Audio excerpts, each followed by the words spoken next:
Je vous présente ma sœur, la ratée, qui vit encore en colocation. A annoncé mon frère à son mariage. La foule a ri. Jusqu'à ce que son nouveau patron entre, me prenne dans ses bras, et dise. La coupe de champagne dans ma main tremblait tandis que mon frère Marcus levait la sienne, ce sourire narquois familier se dessinant sur son visage. Je connaissais ce regard.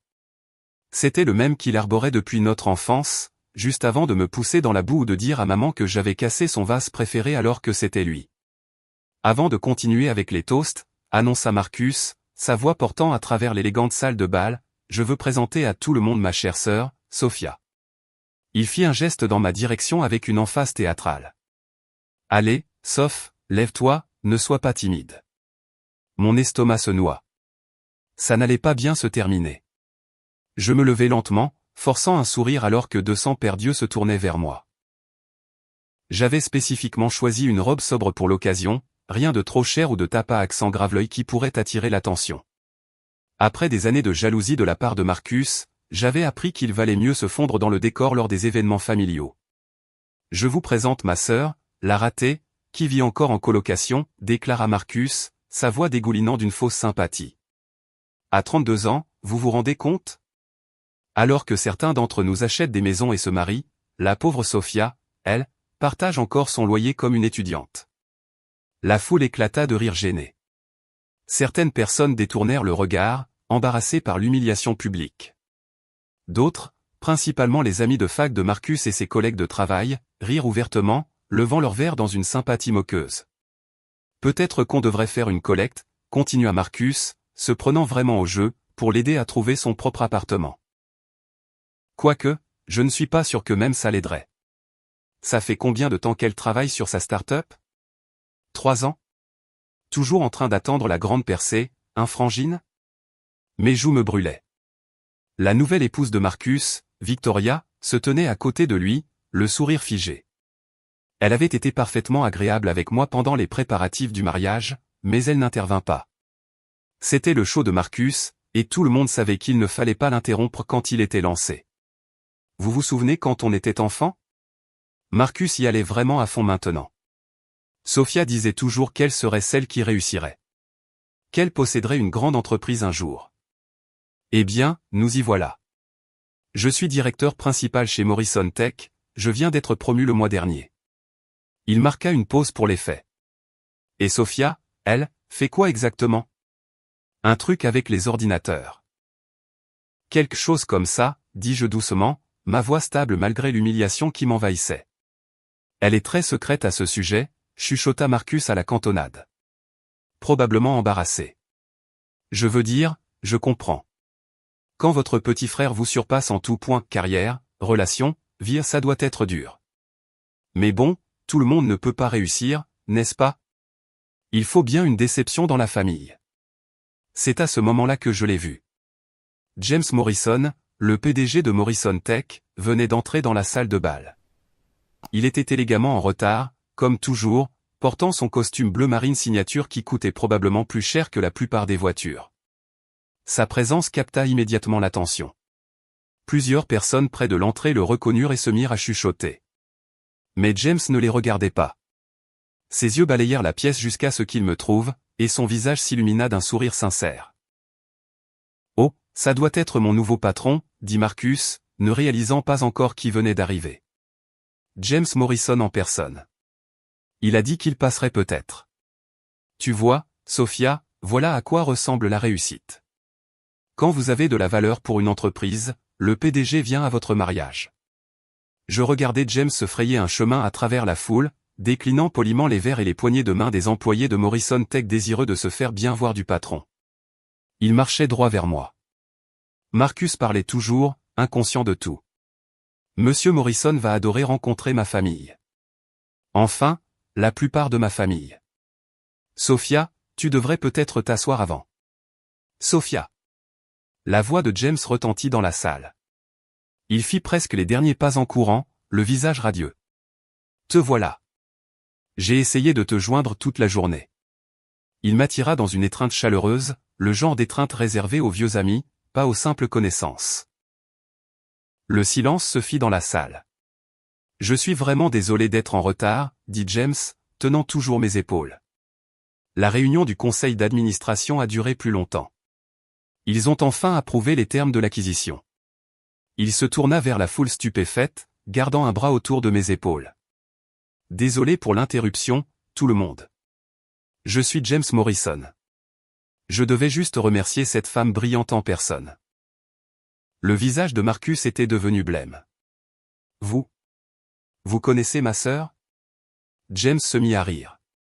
Si je la connais? C'est grâce à elle que Morrison Tech est sur le point de devenir la plus grande entreprise de technologie de la côte ouest. Il me regarda avec une admiration sincère. Merci de m'avoir laissé squatter ton pantouse hier soir, partenaire. Je sais que c'était à la dernière minute, mais j'avais besoin d'un endroit calme pour relire ces contrats. Partenaire, murmura Victoria, sa bouche parfaitement maquillée s'entr'ouvrant. Partenaire en affaires, clarifia James, rayonnant. Bien que partenaire ne lui rende pas vraiment justice. Sophia détient la majorité des parts de notre société mère, Nexus Innovation. En gros, c'est ma patronne. Il rit. En fait, retirez ce que j'ai dit. C'est ma patronne. Le silence dans la pièce était assourdissant. Je pouvais voir l'esprit de Marcus travailler, essayant de digérer cette information.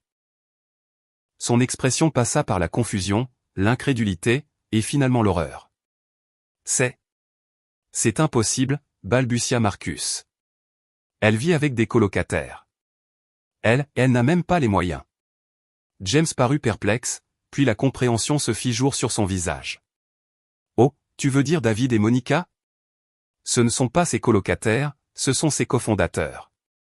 Ils vivent tous dans le penthouse de l'immeuble Nexus. C'est plus efficace comme ça. Pourquoi perdre du temps dans les transports quand on dirige 3 entreprises? 3 entreprises, chuchota quelqu'un dans la foule. James hocha la tête avec enthousiasme. Nexus Innovation, CloudForge System, et maintenant Morrison Tech, une fois l'acquisition finalisée. Bien que techniquement, la société d'investissement de Sophia détienne aussi des participations dans une quinzaine d'autres startups. Il secoua la tête, admiratif. Je n'arrive toujours pas à croire que tu aies décroché ce brevet d'intégration d'IA. Rien que ça vaut, qu'est-ce que les avocats ont dit? 9 chiffres. Je touchai doucement le bras de James. James, c'est le mariage de mon frère. On ne devrait pas. D'accord, désolé. James parut sincèrement embarrassé. Je m'emballe. C'est juste que nous travaillons sur ce deal avec Morrison Tech depuis si longtemps, et maintenant que ça se concrétise enfin. Il se tourna vers Marcus, tendant la main.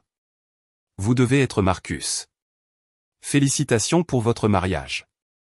Et pour avoir une sœur aussi incroyable. Vous avez de la chance d'avoir Sophia dans votre famille. Marcus serra la main de James machinalement, le visage toujours figé par le choc.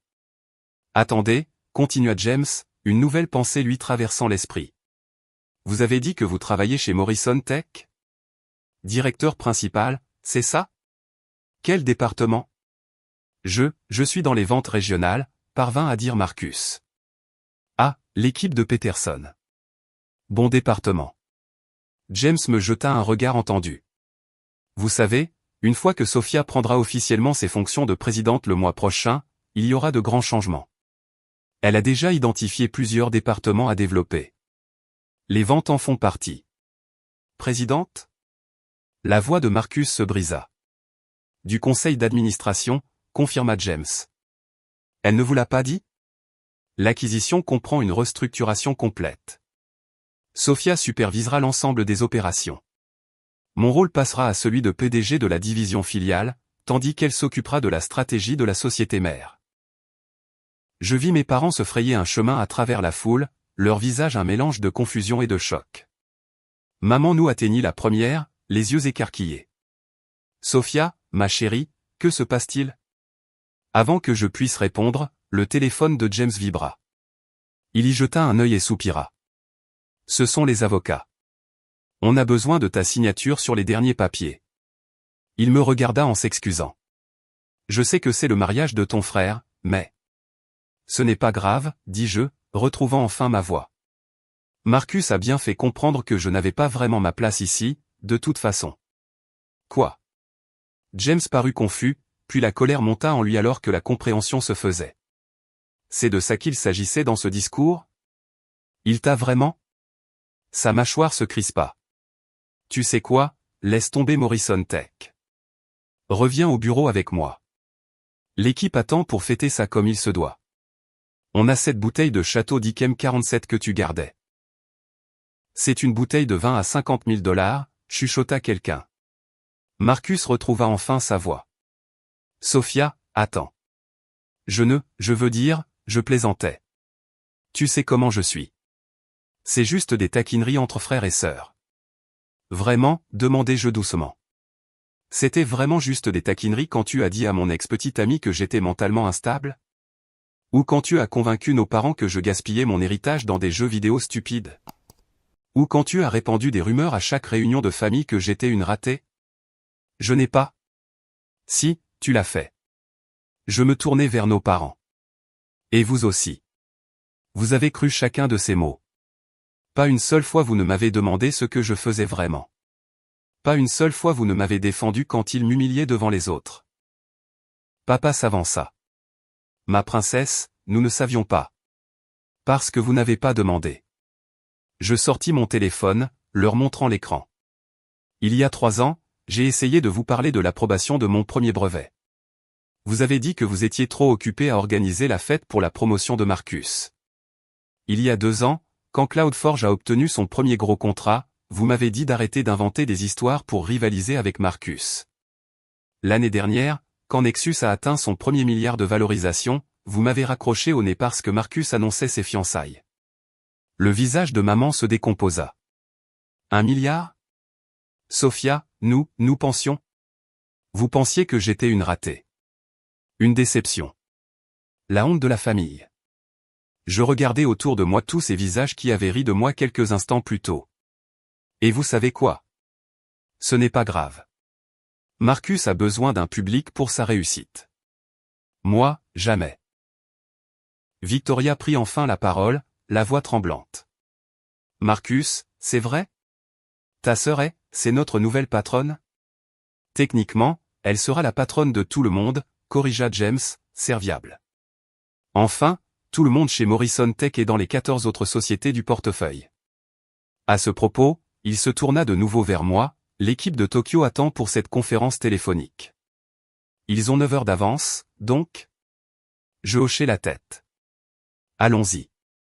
Sophia, s'il te plaît, Marcus attrapa mon bras. Tu ne peux pas partir. C'est mon mariage. Que vont penser les gens? Je retirai doucement sa main. Je ne sais pas, Marcus. Que penseront-ils quand ils chercheront mon nom sur Google ce soir et découvriront la vérité? Que penseront-ils quand l'annonce de l'acquisition fera la une des journaux lundi matin? Que penseront-ils quand ils réaliseront que tu as menti sur ta sœur, la ratée, depuis tout ce temps? Je me rattraperai, dit-il désespérément. On peut repartir à zéro. Nous sommes une famille. Nous étions une famille, corrigeai-je. Mais une famille ne fait pas ce que tu as fait. Une famille se soutient. Une famille célèbre les réussites des autres.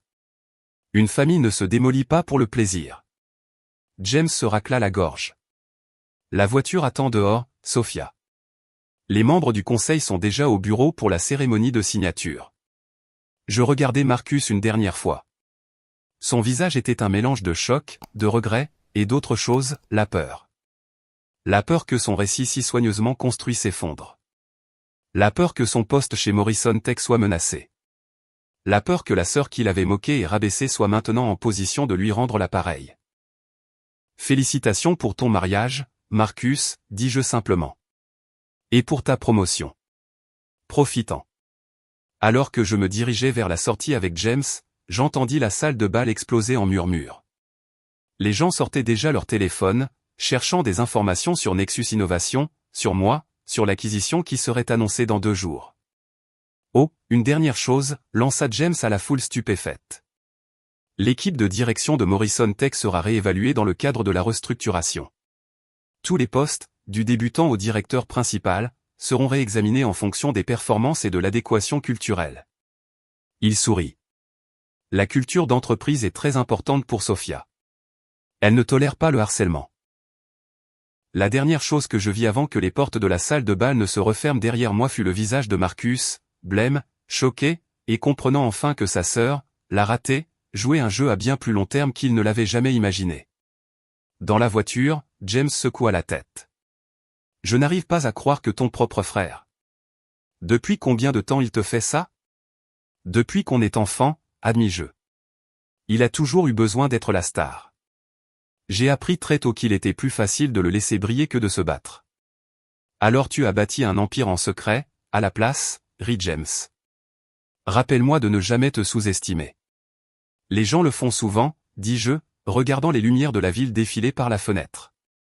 En fait, ça a été mon plus grand avantage. Mon téléphone vibra, inondé de messages de mes parents, de Marcus, de Victoria, de parents qui avaient ri de moi quelques minutes plus tôt. Je le mis en silencieux sans regarder. Ils avaient eu des années pour me contacter, pour demander, pour se soucier. Ils avaient choisi de croire la version de Marcus. Maintenant, ils pouvaient vivre avec ce choix. En arrivant devant l'immeuble Nexus, je vis ma vraie famille qui attendait. David et Monica, mes cofondateurs et, oui, mes colocataires, se tenaient dans le hall avec du champagne et des sourires sincères. L'équipe qui avait cru en moi quand personne d'autre ne le faisait. Les gens qui avaient célébré chaque petite victoire et m'avaient soutenu à travers chaque échec. Prête à officialiser tout ça, demanda Monica, brandissant les papiers de l'acquisition. Prête, confirmai-je, en entrant dans l'immeuble que j'avais acheté avec mon premier grand succès, entouré de gens qui avaient vu ma valeur bien avant que mon compte en banque ne la reflète. Derrière moi, je savais que le mariage de Marcus continuerait, mais l'histoire qu'il racontait depuis des années sur sa pathétique sœur ratée venait de connaître une fin abrupte et très publique. Et honnêtement, c'était le meilleur cadeau de mariage que j'aurais pu lui faire, la vérité. Merci d'avoir regardé jusqu'au bout. Si cette histoire vous a touché, n'oubliez pas de liker, de vous abonner et de partager. Et surtout, dites-nous ce que vous en pensez en commentaire, on adore vous lire.